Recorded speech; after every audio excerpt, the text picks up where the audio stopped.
धारा प्रवाह तरीके से बोलना भी एक कला है। धारा प्रवाह तरीके से जो व्यक्ति बोल पाता है वह अपने आप को अच्छे से लोगों तक पहुंचा पाता है। लोग उसकी बात सुनते हैं, उसके शब्दों का चयन, उसकी बातों में वो जो ज्वलंतता है उससे लोग इम्प्रेस होते हैं, इम्प्रेस होकर उसका अनुसरण करते हैं और जीवन में प्रतिष्ठा प्राप्त करने के लिए बोलना और बोलने की कला, वो भी धारा प्रवाह तरीके से सही शब्दों का चयन करने की कला आ जानी और जो सोचना समझना है वो भी इतना इंस्टेंट हो कि आप कब क्या किस तरह से बोल रहे हैं, किस लय से बोल रहे हैं। मैं आपको पर्सनालिटी डेवलपमेंट की क्लास नहीं देने आया हूं। मैं आपको ये भी नहीं बताने आया हूं कि आप ये वाला जो है तरीका अपनाएं तो आप धारा प्रवाह तरीके से बोल सकते हैं।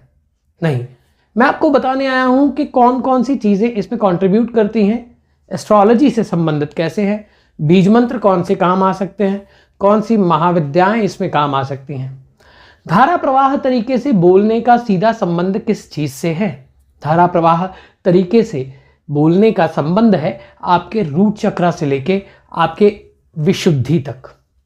अनाहत उसमें काम करता है, नाभि उसमें पूर्णतया काम करती है और उसके साथ में आपका ब्रेन, आपका आज्ञा यानी आपके दोनों लेफ्ट ब्रेन और राइट ब्रेन, इसका संबंध, एक जुड़ाव जो है वो आपको चैनलाइज करने वाला, ये भी अपना कंट्रीब्यूशन इसमें देता है। अब इसको आपको समझना क्या है, सबसे पहले तो साधनाएं भी धारा प्रवाह तरीके से बोलने के लिए होती हैं।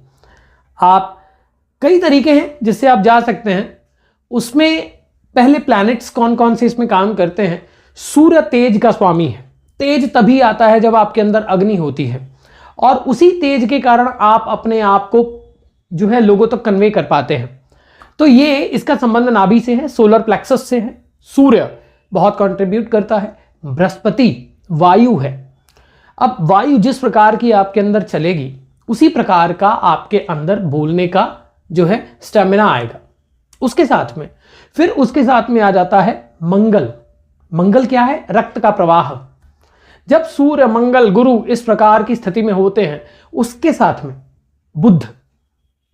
हर एक व्यक्ति की कुंडली में अलग अलग जो है प्लैनेट इसमें काम करते हैं, परंतु मुख्यतः मैं बता रहा हूं कि जो बुध है वह बुद्धि है, जो आपके शब्द है वह गुरु है और किस प्रकार के शब्दों का चयन आप करते हैं, किस प्रकार की लय को आप प्रयोग करते हैं और किस प्रकार का वायु आपके अंदर चलता है, उसी प्रकार से आप जो है अपने आप को कन्वे कर पाते हैं।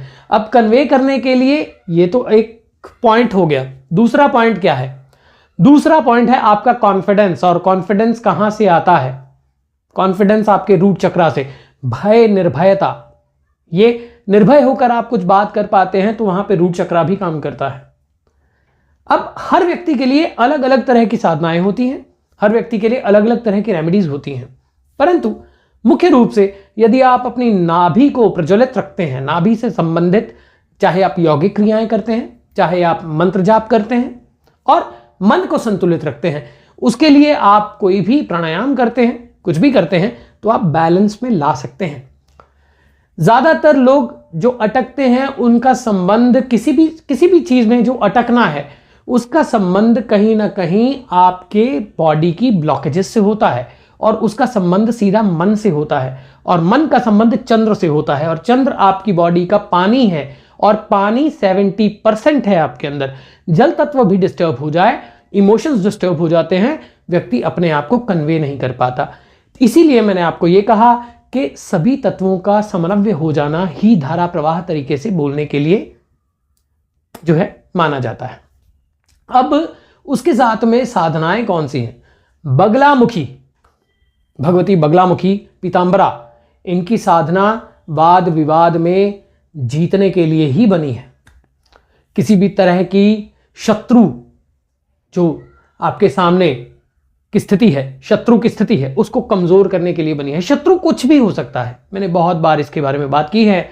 धारा प्रवाह तरीके से बोलने के लिए आपके अंदर वह ज्वलंतता आनी चाहिए जो कि मां पीतांबरा की साधना आपको देती है। होली की रात को अगर आप हलीम बीज मंत्र करते हैं, हल्दी की माला ले लें, नहीं ले सकते माला तो सिंपली वैसे बैठ जाएं, जल लेकर आप भगवती को स्मरण करके, गुरु गणपति को स्मरण करके, भगवान महामृत्युंजय को स्मरण करके आप बैठ जाएं और ये बोलते हुए कि भगवती आपका सानिध्य मुझे प्राप्त हो, किसी के बारे में बुरा मत सोचिए, हलीम बीज मंत्र को आप करें 11 माला तक, 1 घंटे तक, यथाशक्ति यथा सामर्थ्य ये करें। और उस रात्रि को जितना मौन रह सकते हैं उतना मौन रहें।